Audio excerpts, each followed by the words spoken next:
നമുക്ക് വേദയുടെ വിക്രത്തിന്റെ ഇന്നത്തെ നല്ലൊരു വിശേഷം കേട്ടാലോ? അങ്ങനെ ഇന്നത്തെ വിശേഷത്തില് കമല മുറിയിലേക്ക് വരുമ്പോ മാഷ് ഭയങ്കര ആലോചനയില്ല. മാഷിനോട് കമല ചോദിച്ചു, എന്താ മാഷെ ഭയങ്കര ആലോചനയിലാണല്ലോ, വിക്രത്തിന്റെ കാര്യമാണോ?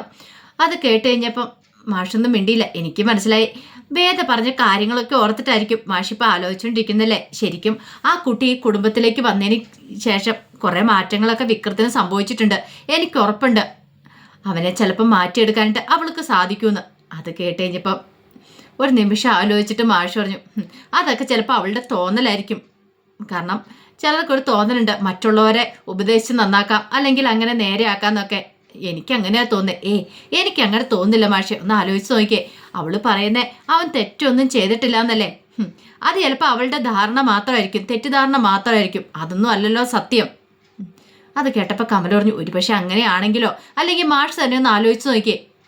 ഇത്രയും നാളായി ഇന്ന് വരെ അവനെ കൊണ്ട് നമുക്ക് മലയ്ക്ക് പോകാൻ മാല ഇടിക്കാൻ പറ്റിയിട്ടുണ്ടോ? ഇല്ലല്ലോ. പക്ഷെ ആ കുട്ടി വന്നതിന് ശേഷം ആ കുട്ടി പറഞ്ഞു കഴിഞ്ഞപ്പം അവൻ അനുസരിച്ചു. മലയ്ക്ക് പോകാനായിട്ട് അവൻ മാല ഇട്ടു. അതൊരു നല്ല കാര്യം തന്നെയല്ലേ. അത് കേട്ടപ്പോൾ മാഷൊന്നും മിണ്ടിയില്ല. അപ്പോഴേക്കും കമല പറഞ്ഞു, മാഷ് എന്താ പിന്നെ ആ കുട്ടി പറയുന്ന കാര്യങ്ങളൊന്നും അംഗീകരിച്ചു കൊടുക്കാത്തേ? മാഷിനെന്താ? ഇത് കേട്ട് കഴിഞ്ഞപ്പത്തിന് മാഷ് പറഞ്ഞു, അംഗീകരിച്ചു കൊടുത്തിട്ട് പിന്നെ എനിക്ക് സങ്കടപ്പെടാൻ വയ്യ കമലെ, അറിയാലോ. ഒരു പക്ഷെ അവനൊരു മാറ്റം ഉണ്ടായില്ലെങ്കിൽ നമ്മൾ ഭയങ്കരമായിട്ട് വിഷമിക്കേണ്ടതായിട്ട് വരും. അപ്പോഴേക്കും കമല പറഞ്ഞു, എനിക്ക് ഉറപ്പുണ്ട് ഈ തവണ എന്താണെങ്കിലും അവന് നല്ല മാറ്റം ഉണ്ടാവുമെന്ന്. അവനെ മാറ്റിയെടുക്കാനായിട്ട് ആ കുട്ടിക്ക് കഴിയും. അങ്ങനെയാണെങ്കിൽ ദേ കമലെ, അടുത്ത തവണ മാല ഔട്ടാനായിട്ട് നമ്മൾ 3 പേര് കാണും. അവനെയും കുട്ടി നമ്മൾ 2 പേരും നമ്മൾ ശബരിമലയ്ക്ക് പോകുന്നു പറയാ. അത് കേട്ടപ്പോൾ കമലയ്ക്ക് ഭയങ്കര സന്തോഷമായി. എൻ്റെ ഭഗവാനെ, അങ്ങനെ സംഭവിച്ചാൽ മതിയായിരുന്നു എന്നൊരു ചിന്തയായിരുന്നു കമലയുടെ മനസ്സിൽ. അതേസമയം ശ്രീജയും വിശ്വം കൂടെ സംസാരിക്കുന്ന സമയത്ത് വിശ്വം ചോദിച്ചു, സത്യമാണോ നീ പറയണമെന്ന് ചോദിക്കുക. അത് വിശ്വേട്ടാ, അതെ മറ്റന്നാൾ പണം വാങ്ങാൻ ചെല്ലാനായിട്ടാ ബാങ്ക് മാനേജർ വിളിച്ചു പറഞ്ഞു. എന്നോടാ പറഞ്ഞതെന്ന് പറയാം. അത്ഭുതമായിരിക്കുന്നല്ലോ, ഞാനത് ഒട്ടും പ്രതീക്ഷയില്ല കേട്ടോ. നീ വേദം ഇങ്ങനെയൊക്കെ പറയുമെങ്കിലും എനിക്കൊരു വിശ്വാസമൊന്നും ഇല്ലായിരുന്നു. അതെന്താ വിശ്വേട്ടാ അങ്ങനെ പറഞ്ഞേ? അല്ല, ഇത്രയും പെട്ടെന്ന് ഇങ്ങനെയൊക്കെ കാര്യങ്ങൾ നടക്കുന്നേ. ശരിക്കും പറഞ്ഞാൽ എൻ്റെ ജാതകം അങ്ങനത്തെ ഒരു ജാതകമാണല്ലോ. എങ്ങനത്തെ? ഞാൻ എന്ത് തുടങ്ങിയാലും അതൊന്നും ക്ലച്ച് പിടിക്കുന്നില്ലോ. ഒടുവിൽ ഒന്നുമില്ലാത്തൊരവസ്ഥയിലേക്കാവും കാര്യങ്ങളൊക്കെ. അതൊക്കെ വെറും തോന്നലാ വിശ്വേട്ടാ. അല്ല, അത് പിന്നെ നമുക്കിതുമായിട്ട് മുന്നോട്ട് പോകണോ ശ്രീജ? എനിക്ക് നല്ല ടെൻഷനുണ്ട് സക്സസ് ആകുമെന്ന്. എൻ്റെ വിശ്വേട്ടാ, ഇതുപോലത്തെ ഉള്ള ടെൻഷനുകളെന്നൊക്കെ ഒഴിവാക്കി വെക്കണം. അല്ല, അത് പിന്നെ എന്നോട് അയാൾ അങ്ങനെയാ പറഞ്ഞെന്ന് പറയണം. അയാളോ? ഏതാള്? അല്ല, പക്ഷിശാസ്ത്രജ്ഞനെ. പക്ഷിശാസ്ത്രജ്ഞനോ? അതാരാ? ഈ തത്തേനെ വെച്ച് ചീട്ടൊക്കെ എടുക്കുന്നത് അയാളെ അങ്ങനെയാണോ പറയണേ? അതെ, പക്ഷിശാസ്ത്രം എന്ന് അവിടെ എഴുതി വെച്ചിട്ടുണ്ടല്ലോ. കൊള്ളാം, സൂപ്പറായിട്ടുണ്ട്. എന്നിട്ട് എന്താ അയാൾ പറഞ്ഞത്?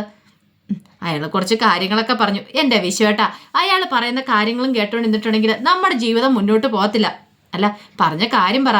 ഞാൻ ചെന്നപ്പോൾ കുറേ ആൾക്കാരുണ്ടായിരുന്നു അയാളുടെ മുന്നിൽ കാര്യങ്ങൾ കേൾക്കാനായിട്ട്. അതിനടുത്ത് തത്ത ഒരു ചീട്ടെടുത്തു. എന്നിട്ടോ ആ ചീട്ടിലേക്ക് നോക്കി കുറേ സമയം അയാൾ നിന്നിട്ട് എൻ്റെ മുഖത്ത് നോക്കി പറഞ്ഞു. എന്ത് പറഞ്ഞു?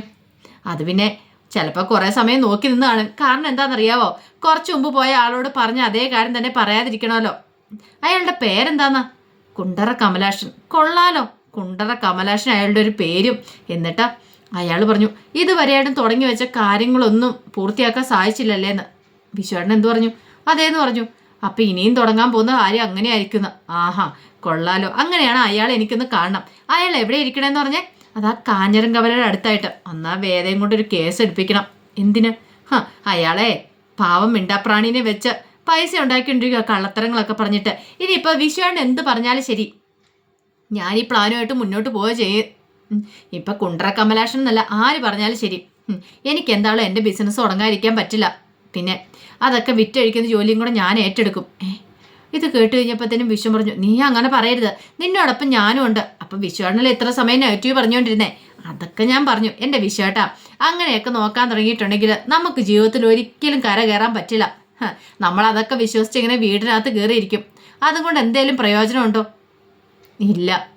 വിശ്വേട്ടനൊരു ചിന്തയുണ്ട്, വിശ്വേട്ടൻ തുടങ്ങിയതെല്ലാം പൊട്ടിപ്പാളീസായി പോയല്ലോന്ന്. പക്ഷെ ഇതങ്ങനെയല്ല, ഇത് ഞാനാ തുടങ്ങുന്നേ. അത് മാത്രമല്ല, എനിക്ക് ഉറപ്പുണ്ട്, ആത്മവിശ്വാസമുണ്ട് ഇവിടെ ജയിക്കാൻ പറ്റുമെന്ന്. ജയിച്ചേ മതിയാകൂ. നമ്മളെ നാണം കെടുത്തിയോടെ മുന്നിൽ നമുക്ക് തലയുയർത്തി പിടിച്ച് നിൽക്കണ്ടേന്ന് ചോദിച്ചു. വിശ്വം പറഞ്ഞു, അത് വേണം. അങ്ങനെയാണെങ്കിൽ ഈ നെഗറ്റീവടി ഒന്ന് നിർത്തിയാൽ മതി എന്നൊക്കെ പറഞ്ഞിട്ട് ശ്രീജ അങ്ങോട്ടേക്ക് എഴുന്നേറ്റ് പോയി. കുറച്ച് കഴിഞ്ഞപ്പോൾ വേദ കുറച്ച് അയൺ ചെയ്ത ഡ്രസ്സൊക്കെ ആയിട്ട് വിക്രത്തിൻ്റെ അടുത്തേക്ക് വന്നു. അപ്പോൾ വിക്രം ചോദിച്ചു, അല്ല നീയാണോ ഇതൊക്കെ അയൺ ചെയ്തേ? ഇതിൻ്റെ ആവശ്യം ഉണ്ടായിരുന്നോ എന്ന് ചോദിക്കണം. ഞാനോ? എൻ്റെ കുറച്ച് ഡ്രസ്സ് അയൺ ചെയ്യാൻ കൊടുക്കുന്ന കൊടുത്തില്ല, ഇതും അങ്ങോട്ട് ചെയ്യിച്ചെന്ന് പറയണം. അതെ, ഒരു ഡ്രസ്സിന് 20 രൂപ വെച്ച് അതെ 80 രൂപയായിട്ടാണെന്ന് പറയാം. അത് കേട്ട് കഴിഞ്ഞപ്പോൾ വിക്രം പറഞ്ഞു, എൻ്റെ പോക്കറ്റിൽ കിടപ്പുണ്ട്, എടുത്തോളാൻ പറയാണ്. അങ്ങനെ വേദ പോയി 80 രൂപ എടുക്കുകയാണ്. അതിന് 100 രൂപയുണ്ട്, 20 രൂപ ഞാൻ പിന്നെ തരാമെന്ന് പറഞ്ഞു. അങ്ങനെ ഗുഡ് നൈറ്റ് പറഞ്ഞ് വേദ അങ്ങ് തിരികെ പോകാൻ തുടങ്ങിയപ്പോഴത്തേനും വിക്രം വിളിച്ചു, അതെ 1 മിനിറ്റ് എന്ന് പറയാം. എന്താ? അത് വിനായകൻ ചേട്ടന് അറിയാവോ എനിക്ക് ഈ കാര്യം അറിയാമെന്നുള്ള കാര്യം? നീ പറഞ്ഞോന്ന് ചോദിക്കുകയാണ്. ഇല്ല, വിക്രത്തിന് അറിയാമെന്നുള്ള കാര്യം ഞാൻ പറഞ്ഞിട്ടില്ല, തൽക്കാലത്തേക്ക് പറയണ്ടെന്ന് പറയാണ്. അതെന്താ? ഒന്നുമില്ല, കാരണം എനിക്ക് ചില സംശയങ്ങളൊക്കെ ഉണ്ട് നിന്റെ കാര്യത്തിൽ. എന്ത് സംശയങ്ങൾ? അല്ല, നീ ഇത് വെച്ച് കളിക്കുവാണോന്ന്. എന്ത്? വിനായകൻ ചേട്ടൻ നീ ബ്ലാക്ക് മെയിൽ ചെയ്യുന്നുണ്ടോ? അതെന്താ ഇപ്പൊ സ്വാമിക്ക് അങ്ങനെ ഒരു തോന്നല്? അല്ല, കഴിഞ്ഞ ദിവസം മുറി അടിച്ചു വാരാനായിട്ട് ക്ലീൻ ചെയ്യാനായിട്ട് നന്ദിനിയടുത്തി വന്നില്ലല്ലോ. അപ്പം നീ എന്തൊക്കെയോ പോയി വിനായകൻ ചേട്ടനോട് പറഞ്ഞു. അതിനുശേഷം നന്ദിനിയടുത്തി വന്ന് മുറി ക്ലീൻ ആക്കിയത്. നന്ദിനിയടുത്തിയുടെ കർണത്തടിക്കുകയും ചെയ്തു വിനായകൻ ചേട്ടൻ. അപ്പം നന്ദിനിയടുത്തി എന്നോട് വന്ന് പറഞ്ഞു, നീ എന്തൊക്കെയോ പറഞ്ഞു കൊടുത്തിട്ടാന്ന് പറയുകയും ചെയ്തു. സത്യം പറ, നീ ഇതിനെക്കുറിച്ച് സംസാരിച്ചിട്ടാണോ? അത് കേട്ടപ്പം വേദ ഒന്ന് ചിരിച്ചു. എന്തിനാ വേദ ഇങ്ങനെയൊക്കെ? അതെ, നന്ദിനിയടുത്തേക്ക് 2 കുറവുണ്ടായിരുന്നു, അതുകൊണ്ടാ. നന്ദിനിയടുത്തിന്റെ അഹങ്കാരം മാറാൻ വേണ്ടിയിട്ടാ. അപ്പൊ അഹങ്കാരം മാറാൻ വേണ്ടിയിട്ട് ഭാര്യമാരെ ഭർത്താക്കന്മാർക്ക് അടിക്കല്ലേ? അതെ, അങ്ങനെയുള്ള ഇവിടുത്തെ മതി, അല്ലാതെ ഇവിടെ അത് വേണ്ടാന്ന് പറയണം. എനിക്ക് മനസ്സിലായി ഈ ചോദിച്ചതിൻ്റെ അർത്ഥം എന്താന്ന്. അത് കേട്ടപ്പോഴത്തേനും വിക്രം ചിരിച്ചു. ആ സമയം വേദ പറഞ്ഞു, എന്നാ ശരി എന്ന് പറഞ്ഞ് പോകാൻ തുടങ്ങിയപ്പോഴത്തേനും വിക്രം പറഞ്ഞു, അല്ല വേദ, നിനക്കറിയാലോ ഞാൻ മാല ഇട്ടതിന് ശേഷം കുറച്ച് സന്തോഷം കാര്യങ്ങളൊക്കെ ഈ കുടുംബത്തിലുണ്ട്. അപ്പം പിന്നെ കഴിഞ്ഞു പോയ കാര്യങ്ങളൊക്കെ പുറത്തെടുത്ത് വീണ്ടും അതിങ്ങനെ ഓരോ പ്രശ്നങ്ങളാക്കി രൂക്ഷമാക്കേണ്ട കാര്യമുണ്ടോ? അതിൻ്റെ ആവശ്യം എന്തായിരിക്കണേ? അങ്ങനെയാണല്ലേ? അപ്പം ഞാൻ അതിനെക്കുറിച്ച് ആരോടും പറയാൻ പാടില്ല, അതല്ലേ വിക്രസ്വാമിയുടെ ഉദ്ദേശം? അതെ, അത് തന്നെയാ. അങ്ങനെയാണ് ഞാൻ പറയത്തില്ല. പക്ഷെ വേറൊരു കാര്യമുണ്ട്. എന്താ?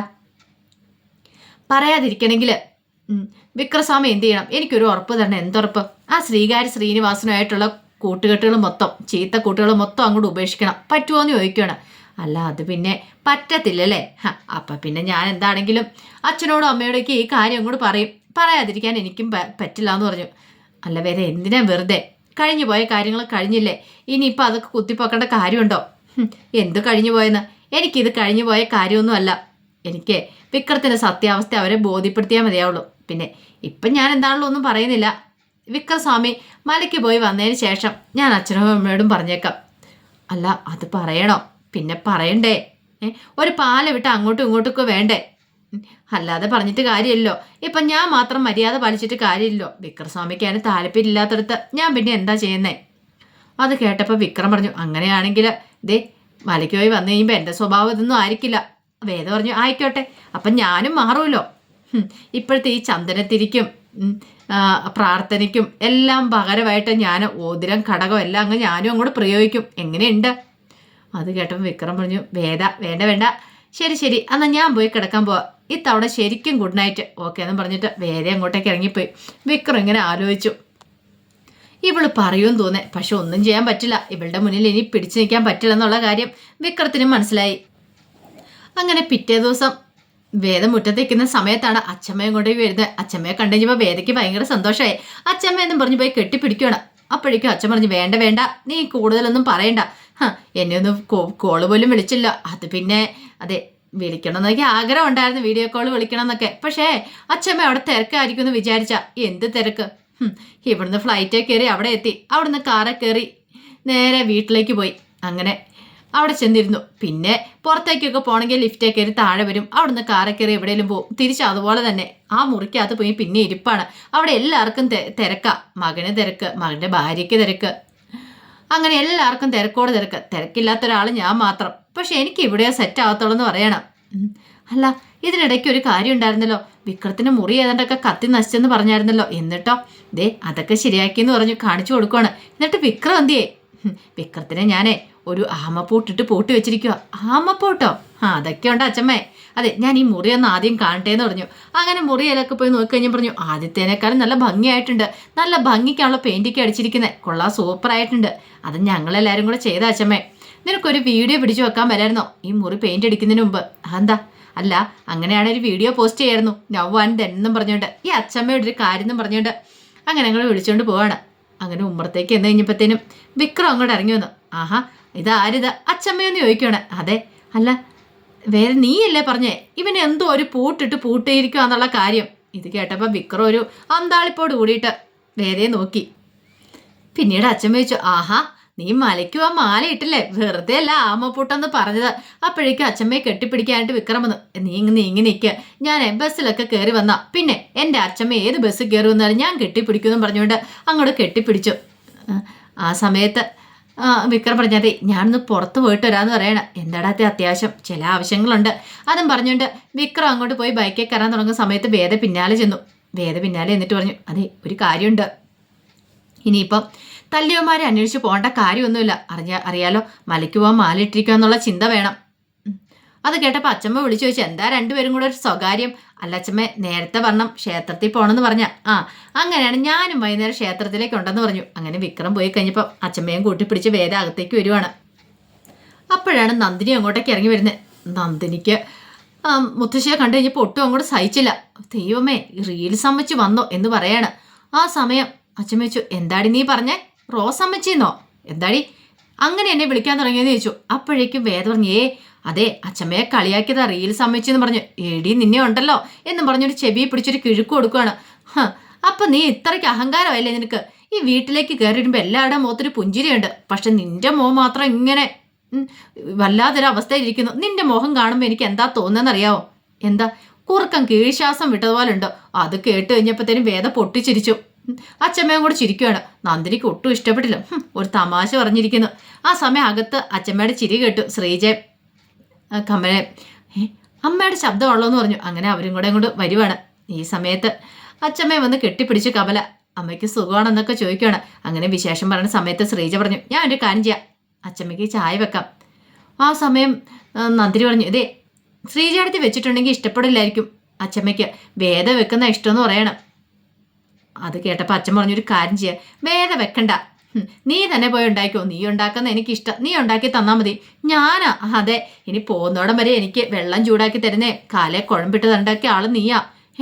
അപ്പം എത്ര ദിവസം വേണ്ടി വരും? കമല പറഞ്ഞു, എത്ര ദിവസം അമ്മ ഇവിടെ ഉണ്ട് അത്രയും ദിവസം. നന്ദിനിക്ക് ഒട്ടും ഇഷ്ടപ്പെട്ടില്ല. എന്നാൽ പോയി നീ ചായ വെക്കാൻ പറഞ്ഞു. നന്ദിനി അങ്ങോട്ട് തിരിയുമ്പോഴത്തേനും ശ്രീജയുടെ കയ്യിലേക്ക് ഒരു പലഹാരപ്പൊതി കൊടുത്തു. ഇതേ ഞാൻ ഉണ്ടായിക്കൊണ്ട് വന്നാന്ന് പറയണ.